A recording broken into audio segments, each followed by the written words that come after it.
ابو موسیٰ رضی اللہ عنہ روایت کرتے ہیں نبی کریم صلی اللہ علیہ وسلم نے فرمایا اس شخص کی مثال جو اپنے رب کو یاد کرتا ہے اور جو اپنے رب کو یاد نہیں کرتا زندہ اور مردہ جیسے ہے.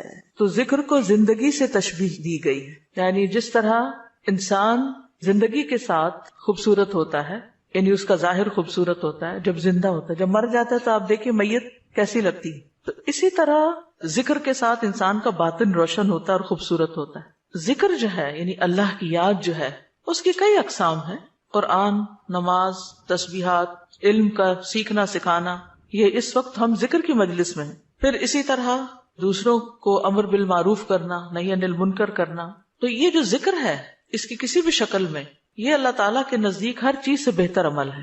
نبی صلی اللہ علیہ وسلم نے فرمایا کیا میں تمہیں تمہارا بہترین عمل نہ بتاؤں جو تمہارے مالک کے نزدیک اچھا اور پاکیزہ ہے اور تمہارے درجات میں سب سے بلند ہے اور سونا چاندی کے خرچ کرنے سے بہتر ہے اور اللہ کی راہ میں جہاد کرتے ہوئے تمہارے کفار کی گردنیں مارنے اور ان کے تمہاری گردنیں مارنے سے بھی افضل ہے.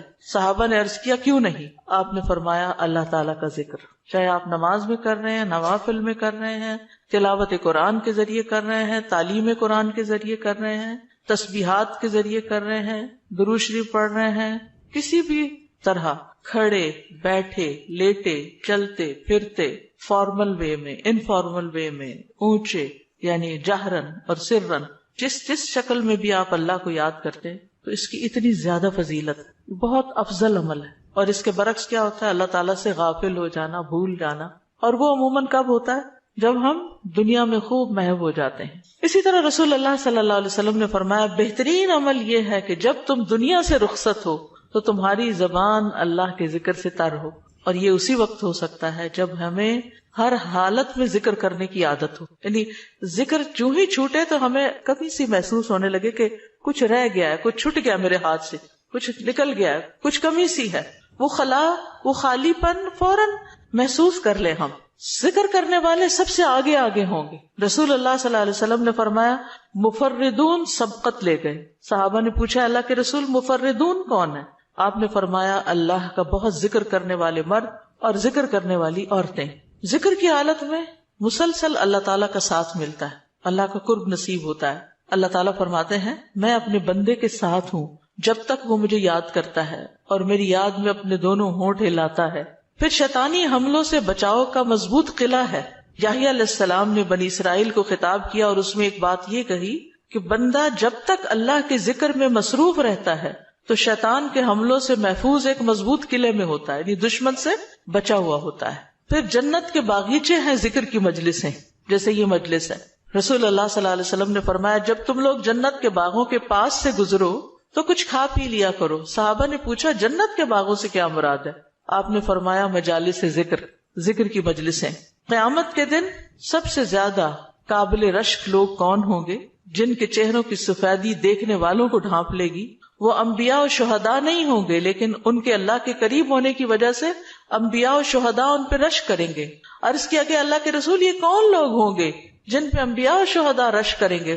فرمایا یہ مختلف قبیلوں کا مجموعہ ہے، مختلف قبیلوں، مختلف بیک گراؤنڈ سے آئے ہوئے لوگ ہیں جو اللہ کے ذکر پہ جمع ہوتے ہیں اور عمدہ کلام کو اس طرح چن چن کر لیتے ہیں جیسے کھجور کھانے والا عمدہ کھجوریں چن چن کے لیتا ہے. تو مجھے اس حدیث کو پڑھتے ہوئے آپ لوگوں کا خیال آتا ہے کہ علم کی مجلس میں سے جو اہم اہم نقطے ہیں وہ آپ اپنے پاس محفوظ کرتے جاتے ہیں. کچھ باتیں دل میں یاد ہیں اور کچھ قلم سے یعنی نوٹ بک میں نوٹ کرتے جا رہے ہیں. تو ایسی مجلسیں جو ہیں وہ انسان کے لیے بہت بڑی نعمت ہے. پھر ذکر نہ کرنا باعث حسرت ہے. یاد رکھیے جب میں ذکر کا لفظ بولتی ہوں نا تو ذکر کی ساری اقسام ذہن میں لایا کریں، کیونکہ ہمارے ہاں ذکر صرف اللہ ہو کرنے کا نام بن گیا ہے. ذکر کی مجلس کیا ہے؟ جس میں سارے لوگ بیٹھ کے اندھیرا کر دیں اور پھر وہ اس انداز میں ذکر کریں کہ سارے ایک نعرے کی شکل میں اور مل کے کوئی آوازیں بلند کریں. صحابہ سے ایسے کوئی طریقے منقول نہیں ہیں.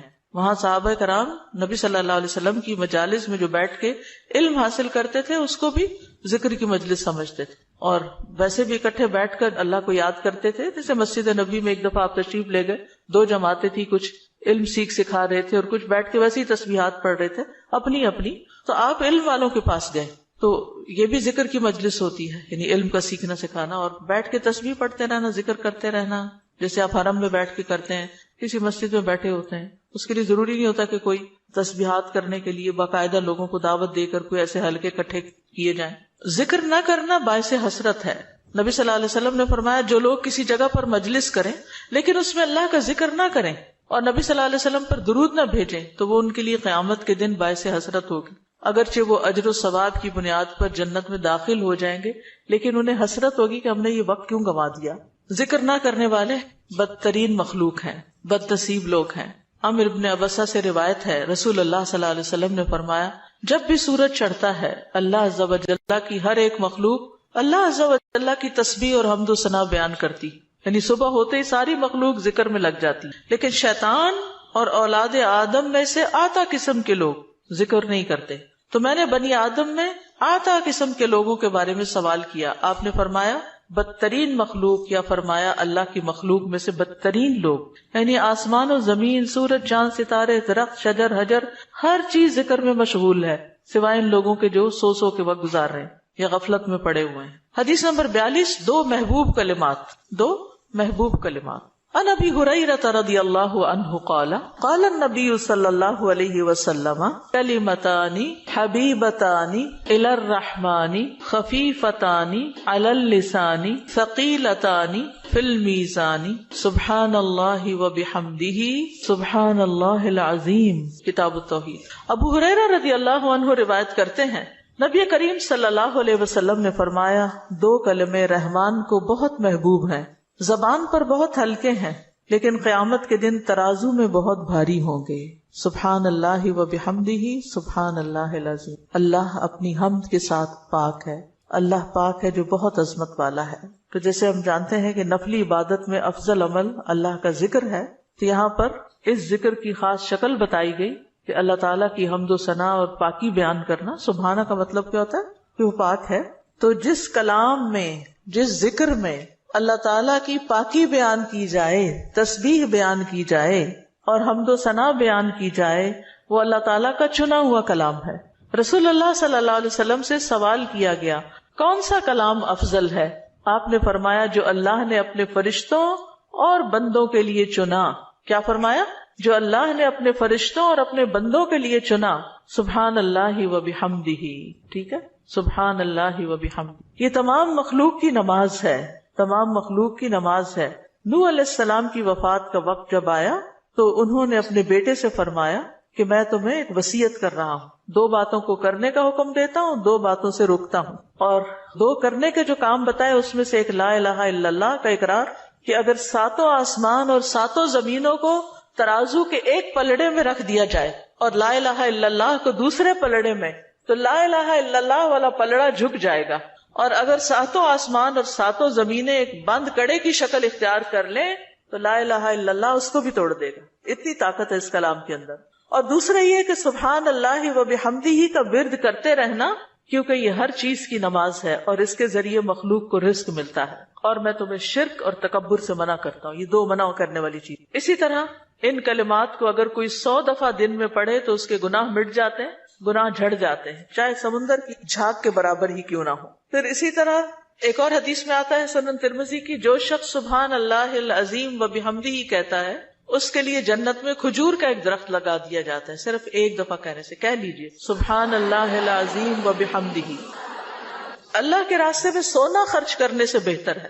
رسول اللہ صلی اللہ علیہ وسلم نے فرمایا جو رات سے خوف کھائے، اکیلا ہونے کی وجہ سے یا ویسے اس کو اندھیرے کا فوبیا ہو، کہ جو رات سے خوف کھائے کہ وہ اس کو پریشان کرے گی، یا مال خرچ کرنے سے بخل کرے کہ دینے کو دل نہ چاہے، یا دشمن سے مقابلہ کرنے سے ڈرے، تو وہ اس قول کی کثرت کر دے سبحان اللہ و بحمدہ، سبحان اللہ و بحمدہ، کیونکہ یہ اللہ کے نزدیک سونے کا پہاڑ اللہ کے راستے میں خرچ کرنے سے زیادہ محبوب ہے۔ ہم میں سے کس کی وسعت ہے کہ سونے کا پہاڑ اللہ کے راستے میں خرچ کرے؟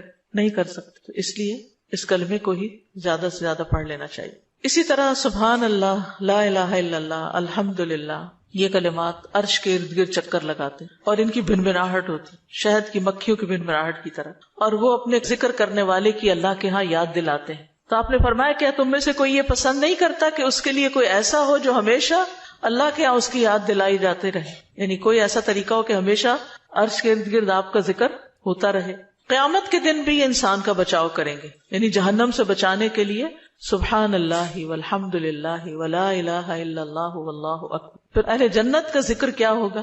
ان کے سانس کے ساتھ ان کو تسبیح و تحمید سکھا دی جائے گی کہ بولنا بھی نہیں پڑے گا، سانس لیں گے اور سانس کے ساتھ اللہ کا ذکر جاری ہو جائے گا. یہ جو احادیثوں نے بیان کی، یہ آپ کے پاس کارڈ ہونا چاہیے تسبیحات کی فضیلت والا، اس میں لکھی ہوئی ہیں، دوسروں کے ساتھ بھی شیئر کریں اور خاص طور پہ بچوں کو ذکر کرنا سکھائیں. ان کے اندر بھی ایک کامنس آتی، ایک سکینت آتی ہے. ہم بعض اوقات یہ سوچتے ہیں یہ تو بچے ہی ہیں، ابتدائی عمر سے، چھوٹی عمر سے کہ چلو یہ پڑھو، انگلیوں پہ گنتے ہیں، اچھا تم نے کتنی دفعہ پڑھ لی، کتنے جنت میں درخت لگائے، تو آہستہ آہستہ ان کو عادت ہو جاتی. پھر ذکر کی ایک قسم اللہ کے نام پڑھنا، اللہ کے نام یاد کرنا. عن ابی ہریرہ ان رسول اللہ صلی اللہ علیہ وسلم قال ان للہ 99 اسما 100 الا واحدا من احصاها دخل الجنہ. کتاب التوحید. ابو ہریرہ رضی اللہ عنہ سے روایت ہے کہ رسول اللہ صلی اللہ علیہ وسلم نے فرمایا، بے شک اللہ کے 99 نام ہیں، 99، ایک کم 100. جو شخص ان سب کو محفوظ رکھے گا، یاد کر لے گا، وہ جنت میں داخل ہوگا. من احصاها، تو احصاء سے مراد ان کو گننا، ان کے معنی پہچاننا، ان کے تقاضے کے مطابق عمل کرنا. خالی لکھ کے یا جمع کر کے یاد کر لیا جائے اور مطلب ہی نہ پتا ہو اور اس کے مطابق عمل نہ ہو تو پھر یہ وعدہ نہیں پورا ہوتا. احصاء میں ہر چیز کا جمع ہو جانا ہے، یعنی اللہ تعالیٰ کے ناموں کی حدود کی حفاظت کرنا، ان کو پہچاننا، ان کا معنی جاننا، ان کی فضیلت جاننا، کہاں پڑھنا ہے. امام ابن قیم کہتے ہیں کہ اللہ کے اسماء کو گن کر محفوظ کرنے کے کچھ مراتب ہیں. بندہ جب ان ناموں کو یاد کر لیتا ہے تو وہ جنت میں داخل ہو جاتا ہے اور یہی اس کی سعادت اور نجات اور فلاح کا مرکز ہے. وہ کہتے ہیں پہلا مرتبہ ان کے الفاظ کو گننا اور شمار کرنا، دوسرا مرتبہ ان کے معنی اور مدلول کو سمجھنا، تیسرا مرتبہ ان کے ساتھ دعا مانگنا. قرآن میں آتا نا وَلِلَّهِ الْأَسْمَاءُ الْحُسْنَى فَادْعُوهُ بِهَا، اور اللہ ہی کے لیے ہیں اچھے اچھے نام، بس تم اس کو ان کے ساتھ پکارو، اللہ کے نام لے کے. جیسے یا حی یا قیوم، یا اللہ، یا رب، یا رحمان، یا رحیم، یا کریم، یا ذی الجلال والاکرام، اور باقی بھی اسی طرح. پھر ہے دعا مانگنے کے 2 مرتبے ہیں. نمبر 1 دعا العبادہ، یعنی اللہ کی تعریف ان ناموں کے ساتھ کرنا. ہمارا رب رحیم ہے، کریم ہے، تو یہ تعریف عبادت کی دعا ہوتی ہے، دعا العبادہ کہتے ہیں اس کو. اور دوسرا ہے دعا المسئلہ، طلب اور مانگنے کی دعا، کہ ان ناموں کے ساتھ پکار کے اللہ کو پھر سوال کرنا. اور اسماء حسنہ کے ساتھ یہ نہیں کہ اپنی طرف سے اللہ تعالیٰ کا کوئی نام بنا کے اور پھر اس سے دعا کرنا، یا موجود، یا ذات، یا شیء، اس طرح کی باتیں نہیں، بلکہ اللہ کے جو پراپر نام قرآن و سنت سے ثابت ہیں ان کے ساتھ دعا مانگنا. تو یاد رکھیے کہ اللہ کی پہچان یہ علم کا پہلا مرتبہ ہے. سب سے پہلے جس کو جاننا چاہیے، جس کے بارے میں ہمیں معلوم ہونا چاہیے کہ وہ کون ہے، وہ اللہ رب العزت. فَاعْلَمْ أَنَّهُ لَا إِلَهَ إِلَّا هُوَ، جان لو کہ اللہ کے سوا کوئی الہ نہیں. یہ علم ہر ایک پر فرض ہے کہ ہمارا خالق کون ہے، ہمارا مالک کون ہے، ہمارا رازق کون ہے، ہمارا معبود کون ہے، ہماری مشکل کشا کون ہے، ہمارا حاجت روا کون ہے، اور جو بھی اللہ تعالیٰ کے باقی نام ہے، پہچان. یہ علم تمام علوم سے افضل ہے، کیونکہ جب ایک انسان، کوئی بچہ، بوڑھا، جوان اللہ تعالیٰ کو جان لیتا ہے نا، تب ہی اس کی زندگی درست ہوتی، تب ہی اس کو واقعی ہدایت ملتی، تبھی وہ اللہ کے لیے سب کچھ کرتا ہے، تبھی اس کے اندر تقویٰ پیدا ہوتا ہے، تبھی وہ حلال حرام کی تمیز کرتا ہے. کیونکہ یہ سب کچھ کرنا اس کے لیے اللہ نے اپنی عبادت کے لیے پیدا کیا، اور اگر ہم اللہ ہی کو نہیں پہچانتے تو عبادت کس کی کر رہے ہیں؟ تو پہلا کام اللہ کی پہچان ہے، اللہ کی معرفت، خود بھی اور اپنی آل اولاد کو بھی اور اپنے آس پاس کے لوگوں. اور اللہ کی پہچان کے لیے اللہ کے ناموں کا علم حاصل کرنا ضروری. پھر اس سے ایمان میں بھی اضافہ ہوتا ہے. جتنا جتنا آپ اللہ کو زیادہ جانتے چلے جاتے ہیں اتنا اتنا آپ کا ایمان بڑھتا ہے. اسی لیے اس کو اشرف العلوم کہا گیا ہے کہ تمام علوم کا سردار ہے یہ. پھر اسی طرح اللہ تعالیٰ کے ناموں کو پڑھنے، یاد کرنے، جاننے، سمجھنے کے بارے میں کچھ اصول و قواعد ہیں. اس میں پہلی بات یہ ہے کہ اللہ کے تمام نام توقیفی ہیں، اس میں عقل کی کوئی گنجائش نہیں، یعنی بذریعہ وحی معلوم ہوئے. ہم اپنی پسند سے اللہ کا کوئی نام نہیں رکھ سکتے. یعنی آپ یہ نہیں کہہ سکتے کہ مجھے اللہ سے بڑی محبت ہے تو میرا دل چاہتا ہے میں اللہ تعالیٰ کا یہ نام رکھ دوں, خود سے ہی کو رکھ دوں. یہ نہیں کر سکتے آپ. ٹھیک ہے, کسی انسان کو, کسی بشر کو, کسی جن کو, کسی فرشتے کو یہ اختیار نہیں کہ وہ اپنی مرضی پسند سے اللہ کا کوئی نام رکھ دے اور اس سے اس کو پکارنا شروع کر دے, اور اس کی لاجک صرف یہ دے کہ یہ تو محبت کی بات ہے اور میں محبت سے یوں پکارتی ہوں اللہ کو. نہیں, اس کی اجازت نہیں, کیونکہ جتنا اللہ تعالیٰ خود اپنے آپ کو جانتا ہے ہم نہیں جانتے, اور جتنا اس نے چاہا ہمیں اپنے بارے میں علم دیا